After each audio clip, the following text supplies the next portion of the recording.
What's the meaning of odd?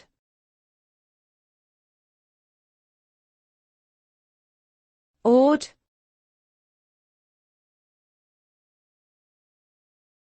Odd.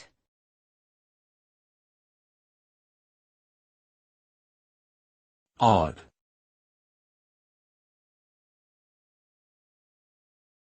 Odd.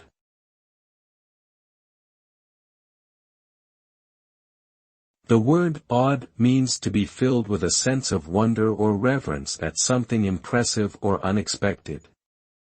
When a person is odd, they may feel a sense of humility and admiration towards the object or experience that has left them feeling this way.